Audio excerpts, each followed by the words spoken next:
Hello friends, welcome to my channel. আজকের ভিডিওতে আমি আলোচনা করব ইংলিশ গ্রামারের দিস, দ্যাট, দোজ, দিস এই ওয়ার্ডগুলোর ব্যবহার। আমরা অনেক সময় এই ওয়ার্ডগুলোকে না ভুল করে ফেলি। আমরা কখনো এই দিসের জায়গায় আমরা এই দিসকে ব্যবহার করে ফেলি, বা কখনো দ্যাটের জায়গায় না আমরা দোজ ব্যবহার করে ফেলি। ইংলিশ গ্রামারে এই ওয়ার্ডগুলো খুব গুরুত্বপূর্ণ। আমরা যদি এই ওয়ার্ডগুলো জানতে পারি বা এই ওয়ার্ডগুলো সম্পর্কে একটা বেসিক নলেজ তৈরি করতে পারি, তো আমরা খুব সহজেই ইংলিশ গ্রামারে উন্নত হতে পারবো।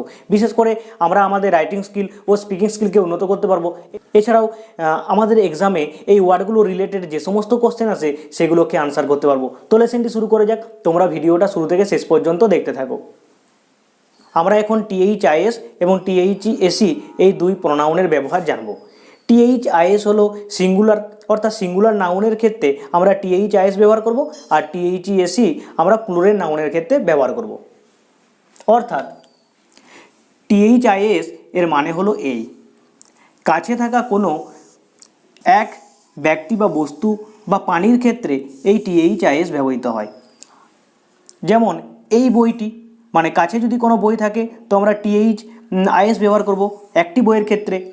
ঠিক একইভাবে এই বালকটি, কাছে যদি কোনো ছেলে একা থাকে তো তার ক্ষেত্রে আমি এই THIS ব্যবহার করব।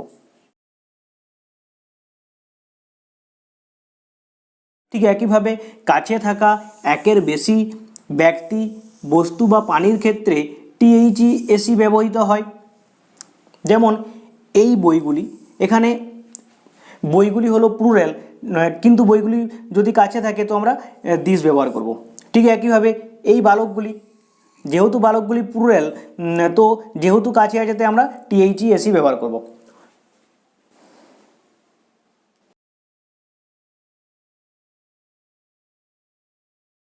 অর্থাৎ আমাদেরকে মনে রাখতে হবে যে সিঙ্গুলার নাউনের ক্ষেত্রে আমরা THIS ব্যবহার করব, আর প্লুরাল নাউনের ক্ষেত্রে THESE ব্যবহার করব।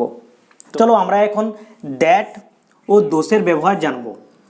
দ্যাটের মানে হলো ওই, অর্থাৎ দূরে থাকা একক কোনো ব্যক্তি, বস্তু বা প্রাণীর ক্ষেত্রে এই দ্যাট ব্যবহৃত হয়।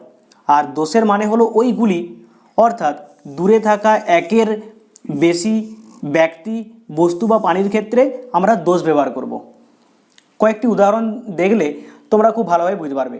যেমন ওই বইটি, অর্থাৎ দূরে যদি কোনো একক বই থাকে তো আমরা দ্যাট বুক বলবো। ওই লোকটি, দূরে যদি কোনো একক লোক থাকে তো আমরা দ্যাট ম্যান বলবো। ঠিক একইভাবে দূরে যদি কোনো একের বেশি বই থাকে তো আমরা দোজ বুক বলবো।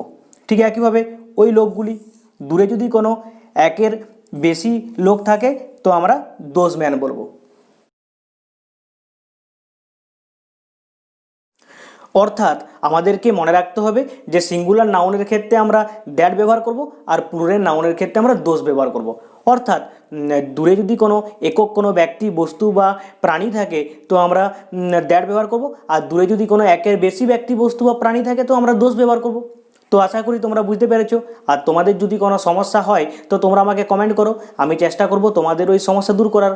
আর সবশেষে একটা কথাই বলবো, আমার এই ভিডিওটা যদি তোমাদের ভালো লাগে তো ভিডিওটাকে লাইক করো, চ্যানেলটাকে সাবস্ক্রাইব করে নোটিফিকেশন বেলটা বাজিয়ে রাখো, যাতে আমি যখন নতুন কোনো ভিডিও আপলোড করব তার নোটিফিকেশান তোমরা খুব সহজে পেতে পারো। তো আজ এ পর্যন্তই, পরবর্তীকালে আমি আবার এক নতুন ভিডিও নিয়ে আসবো। Thank you for watching my video.